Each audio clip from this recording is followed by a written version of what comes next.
നമസ്കാരം.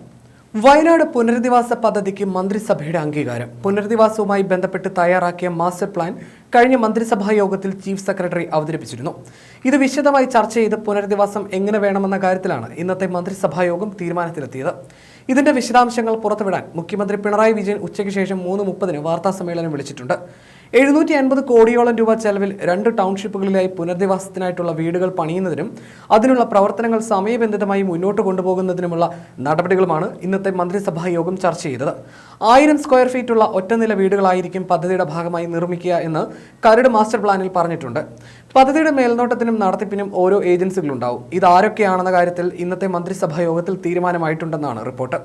അതിനിടെ വീടുകൾ നിർമ്മിച്ച് നൽകാമെന്ന് വാഗ്ദാനം ചെയ്തവരുമായിട്ടുള്ള മുഖ്യമന്ത്രിയുടെ ആദ്യഘട്ട കൂടിക്കാഴ്ചകൾക്ക് ഇന്ന് തുടക്കമായി. കർണാടക സർക്കാരിന്റെ പ്രതിനിധികളുമായിട്ടായിരിക്കും ആദ്യഘട്ടത്തിൽ കൂടിക്കാഴ്ച നടക്കുക.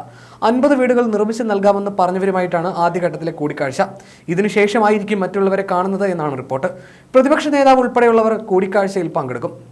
അതിനിടെ പുനരധിവാസവുമായി ബന്ധപ്പെട്ട് എസ്റ്റേറ്റുകളിൽ സർവേ നടപടികൾ ആരംഭിച്ചിട്ടുണ്ട്. ഭൂമി ഏറ്റെടുക്കലിനായി സർക്കാർ നിയോഗിച്ച സ്പെഷ്യൽ ഓഫീസറുടെ നേതൃത്വത്തിലാണ് സംഘം സ്ഥലം പരിശോധിക്കുന്നത്. കൃഷി, വനം, റവന്യൂ വകുപ്പുകളുടെ സംയുക്ത മഹസർ നടപടിക്കും തുടക്കമായിട്ടുണ്ട്. 10 ഗ്രൂപ്പുകളായി തിരിഞ്ഞാണ് സർവേ നടപടികൾ നടത്തുന്നത്.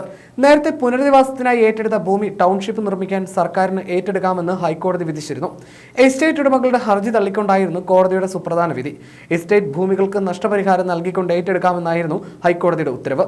ലാൻഡ് അക്വിസിഷൻ നിയമപ്രകാരമായിരിക്കണം ഭൂമി ഏറ്റെടുക്കേണ്ടതെന്നും കോടതി വിധിച്ചിരുന്നു.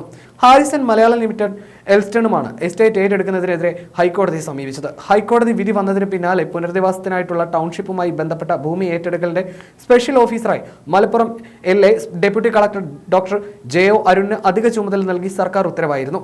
ദേശീയപാത, കരിപ്പൂർ വിമാനത്താവള വികസനം തുടങ്ങിയ പദ്ധതികളുടെ സ്ഥലം ഏറ്റെടുക്കൽ ചുമതല അദ്ദേഹം വഹിച്ചിരുന്നു.